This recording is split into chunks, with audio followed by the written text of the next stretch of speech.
Okay. Clint's novel Come Back to Show You I Could Fly won a Human Rights Award for Literature in 1996 and also won the 1990 CBCA Children Books of the Year Award. Cline's novel देखिए, Cline's novel came back to show you, Cline's का जो उपन्यास था वो वापस आता है आपको यह दर्शाने के लिए कि you I could fly won human rights award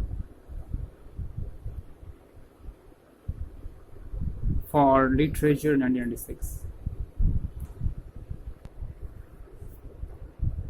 क्लिंस की ये उपन्यास जब आई तो it came back to show, ये वापस लौट करके आया या दर्शाने के लिए कि आई could fly von a human right award for literature, literature के लिए वह उड़ान भर सकती थी और मानवीय अधिकार पुरस्कार भी जीत सकती थी 1986 में।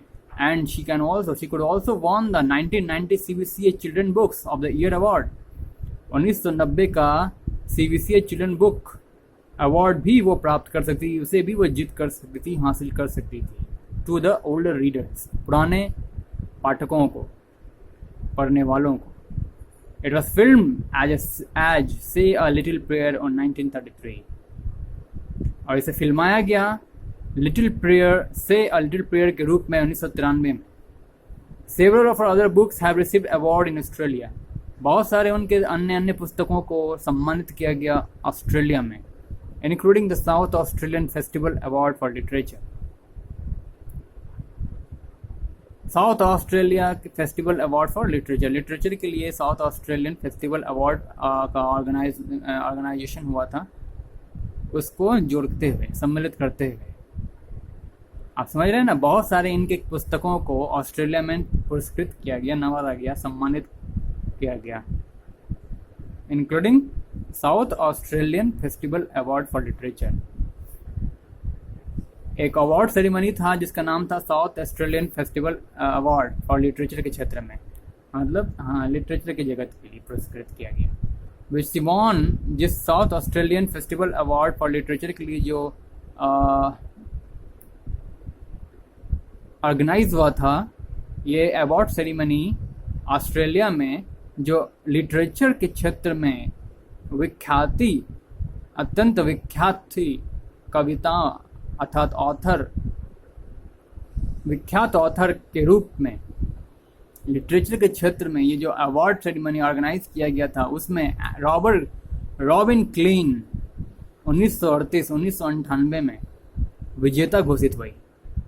इस अवार्ड को हकदार हुई, इस अवार्ड के लिए वो हकदार हुई विथ द लिस्ट मेकर, साथ साथ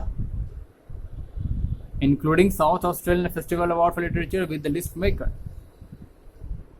many others including boss of the pool, और भी बहुत सारे इनकी पुस्तकें थे जिनके लिए इनको 1998 में नवाजा गया, पुरस्कृत किया गया south Australian festival award ceremony में।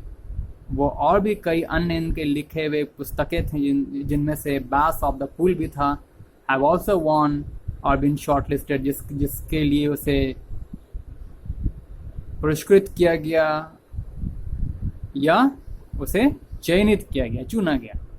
Robin Klein suffered an aneurysm rupture एक प्रकार की बीमारी है जिससे वो गुजर चुकी थी। And while she survived age of 2005, और जब वो सलामत थी 2005 के वर्ष में, जब वो सलामत थी, she lives in a nursing home. 2005 year जब वह सलामत थी, चूँकि वह सफ़र कर रही थी एक भयंकर बीमारी से, जिसका नाम था एन्यूरिज्म रप्चर, जिसके कारण उसे रॉबिन क्लीन उनको कहाँ रहना पड़ा, नर्सिंग होम में।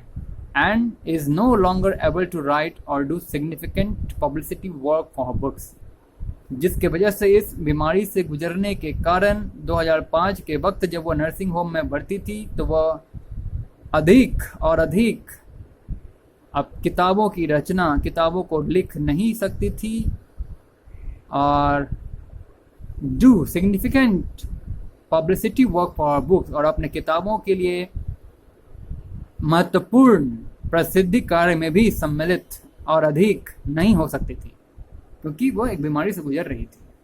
तो चलिए इसी के साथ समाप्त होता है वो कवि रॉबिन क्लीन पोइट की स्टडी हम लोगों ने कर लिया। पोइट की स्टडी कभी आपको मान लो रॉबिन क्लीन से रूबरू होना पड़ेगा आगे के हायर क्लासेस में, तो आप रॉबिन क्लीन के नाम सुनते ही आपको ये मालूम चल जाएगा कि ये किस चीज़ के लिए फेमस थी और कहाँ की थी, है ना, किस बीमारी से इनकी मौत हुई। चलिए अब आते हैं in the main context of this chapter, but before you read यहाँ से स्टार्ट करेंगे।